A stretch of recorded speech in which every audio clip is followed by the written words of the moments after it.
Today we're continuing a manhwa called The Reason Why Raeliana Ended Up at the Duke's Mansion. The previous chapters are in the description. Please like and subscribe. It helps a lot. A new man, Justin, has entered the picture. And he has the engagement ring Raeliana lost but won't return it to her. Meanwhile, Raeliana herself is kind of trapped in the palace because Noah's brother, Beatrix, wants to mess with him. Off we go! Raeliana is sick and tired of being locked up in the palace. So she asks Beatrix if he wants to play a game, and he accepts. If she wins, she'll finally be allowed to leave.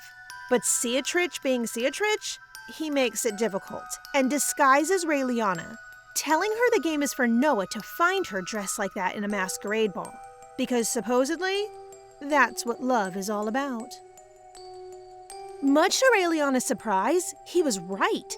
Even though they're both unrecognizable, they find each other right away while the king laughs from the terrace as he watches over. Still, his shenanigans are not over yet. Oh no, far from over they are, as Beatrix announces to everyone in attendance that whoever catches Raeliana and brings her over to him before midnight will be rewarded. Both Noah and Raeliana curse at him, and in an instant, Noah has Raeliana hoisted up over his shoulder as he makes a run for it while being chased by a huge crowd. They run and finally hide under the clock tower with only 10 minutes left until midnight. They get to talking, and Raeliana finds out he knew how to climb up there because he used to play there with his brother when they were kids. They used to play a lot, and Beatrix was the only one who really did anything fun with Noah. His mother was obsessed with power, and the only time he saw her smile was the day she poisoned Beatrix so that Noah could ascend to the throne. He was horrified by this, and by all this power struggle, so on that day he had promised to make his brother the king. Raeliana holds Noah's hand while she tells him that was not his fault. The clock is about to strike midnight, and Raeliana is happy that she'll be able to go home, when her head starts spinning and everything goes black. What is going on? The last thing she sees is Noah worriedly calling out to her. And the first thing she sees upon opening her eyes is Noah sitting next to her in bed, asleep. Her body feels heavy, but she touches his head, and the minute she does, he gets up. Noah stares at her with an indescribable expression, which makes her smile. She tries to drink some water, but she doesn't have the strength to pick up the cup. How long was she unconscious for? Still, Noah is impatient and takes a drink of water and gives it to her. With his mouth? Oh, wow! Raeliana is as surprised as we are, but Noah goes in for a kiss, relieved at her waking up. And under his touch, Raeliana can do nothing but melt away. As would I, given the opportunity, the privilege, the honor. It seems that Raeliana has been unconscious for a very long time. Countless priests went to aid her, but there was no case. Noah was about to lose it, and that's when Hika showed up. Even though he was initially told to leave because people thought he was Noah's love rival, given how good-looking he is, he was the one who saved her. Raeliana and Noah are interrupted by one of the footmen, who was in the wrong place at the wrong time. Poor guy. Even though Noah is quite pissed, he leaves to solve whatever issue has arisen. This gives Raeliana some time to think, and blush madly. That doesn't last long because Hika barges into the room the second he learns that she has woken up, with Noah demanding to know what he did to her. Even in this situation, Noah and Hika start bickering over Raeliana with poor Wade in the middle. Raeliana decides to take her time while this goes on, stretching and drinking some water. She finally stops him to find out how long she's been unconscious for, and apparently, it was 10 days. However, Raeliana is still more shocked about the kiss with Noah than about her own condition. It is now obvious to her that Noah likes her, but she is not the main character of this story. Will Beatrice ever appear? And if she does, will Noah stop liking her and love Beatrice instead?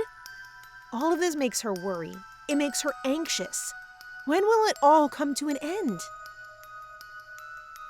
Raeliana admits to herself that she likes Noah too, but not enough to suffer from all this uncertainty. She regrets reaching out to him in the first place. Oh, Raeliana, no! Don't think like that! Noah is truly the one for you. While on her way to see Noah, Raeliana encounters Adam, who has just returned from a trip in search of the person responsible for the exploding brooch incident with no results.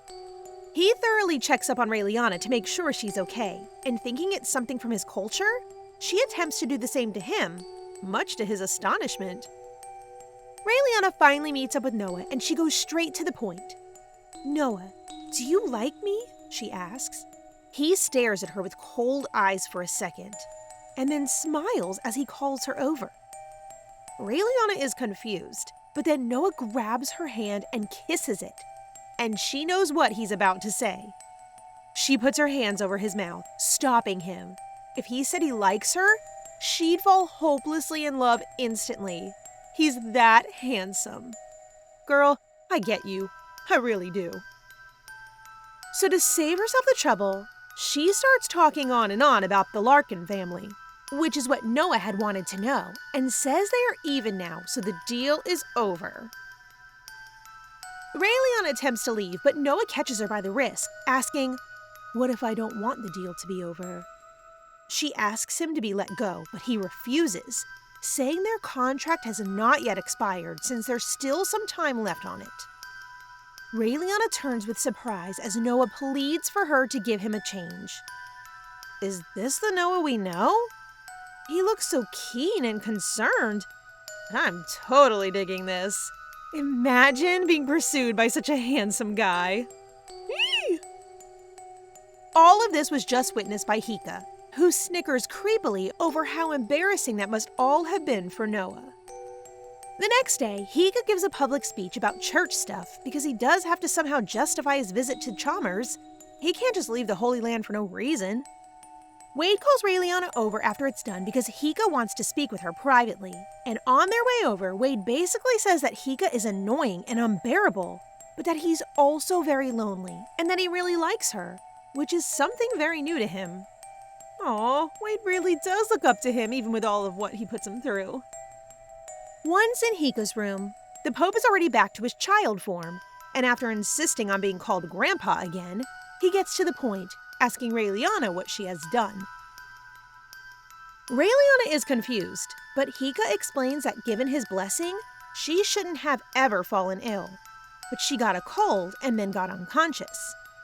It's like her body is rejecting his power, as if her soul were defying her body. After seeing her vexed expression, Hika tells her to tell him what's wrong, and reassuringly grabs her hand, telling her anything she says will be fine. So, she gives in. She tells him everything, that she's not from this world, who she really is, and Hika takes it really well. He explains that in Catholicism, there is a belief that the soul travels down a predetermined path, and that it seems that hers was lost on that journey for some reason, reaching Raeliana's body. He comforts her, saying it all must have been very hard on her own while patting her head, and then hugs her, which she returns after a bit. It is then that Noah walks into the room, and disliking the scene, he snatches her out of his arms and into his, taking her away from the room. Oh my, he really is unrestrained after his talk with Raeliana last night. Hika is angered, of course, but not for much, because he's sure they'll break up after what he overheard last night. He knows Raeliana will be going out that night and plans on joining her there. Noah finally lets Raeliana go, and she tells him not to do that anymore, which he blatantly refuses to do, since he's her fiancé and he can do what he wants to. Raeliana reminds him that it's only for show, but Noah tells her she shouldn't be hugging with another man in front of him. He teases Raeliana as per usual, and she acts like she usually does, finally letting go of the awkwardness between them. Noah is happy about this because if she keeps on avoiding him, he won't get a chance to win her heart. She is struck by this comment and refuses to take his hand as she heads to meet with Hika again to stroll through town. Our gorgeous Noah is left alone with an empty hand. I could never. And so Raeliana and Hika meet up. But Noah, of course, tags along, making the Pope furious. They start arguing as per usual, and Hika almost removes his seal to fight him, but Raeliana stops him by calling him Grandpa. He is pleased, of course, but the crowd around them is confused as Hika looks like a child, and Raeliana just wants to fade away from embarrassment. Hika and Raeliana are enjoying their time together and having fun, as this is the first time they both experience this kind of thing when a stall owner calls over Raeliana to play a game. She has to shoot 50 targets to get it, but the prize is a magical bear which Raeliana finds to be really cute, so she really wants it. Hitting 50 targets seems like a lot, but the stall owner tells her that she'll get other dolls just for playing, though they look sketchy as Fruit Loops. Still, Raeliana really wants the magical bear and surprises the owner by stating she'll be the one to play.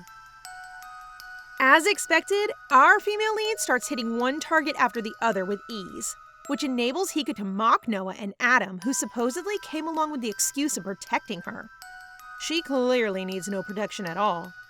However, Noah proves himself useful when one of the viewers starts insulting Raeliana because he lost a bet to another man that she wouldn't keep on hitting the targets, and the Duke gives him a nice talk. He probably won't sleep that night. The stall owner starts panicking. Raeliana is not supposed to be able to win this. Nobody is. The game is rigged. He tries to persuade her to stop, telling her there's a very interesting place a few blocks away with really good prizes. But she has to go now if she wants to enter. Raeliana smiles. She plans on going, but that's after she gets the bear, which she does. The stall owner plummets to the ground as he watches his best prize leave in the arms of Raeliana, and Hika says he was destined for failure because of his deceitful ways. He starts arguing, but a mysterious hand silences him by striking him in the back as our party leaves to their next destination. They all go to the place the stall owner had told Raeliana about before, only for it to turn out to be a brothel, which earns him yet another strike to the head when they leave immediately. The party goes to watch a play, and Raeliana laughs while she enjoys herself. Noah, who is looking at her, thinks she's cute, and he's shocked with himself for having those kind of thoughts, which I think is cute. Just then, someone bumps into Noah, and he helps her pick up her things after they fall. However, when he looks at her, it's Beatrice. Is this their fated first encounter as told in the original novel? Woman, stay away! He's Raeliana's, and if she leaves him, he's mine, so out you go. Noah feels strange upon looking at her. He has an unsettling sensation, which better not be love at first sight, boy. Beatrice leaves without telling him her name, or anything actually, and meets up with Justin, who seems to be escorting her that evening. Why did she suddenly show up? Why did Noah make that face? We need answers! But we won't be getting any. The play is over, and Raeliana didn't notice anything. She and Hika walk as they talk far away from Noah and Adam. She is very happy because she was able to tell her secret to someone else, and he smiles as he says he'll listen to her anytime, which is honestly so wholesome. The cute moment is cut short by Hika, though, when he tells Raeliana that her body is not yet healed.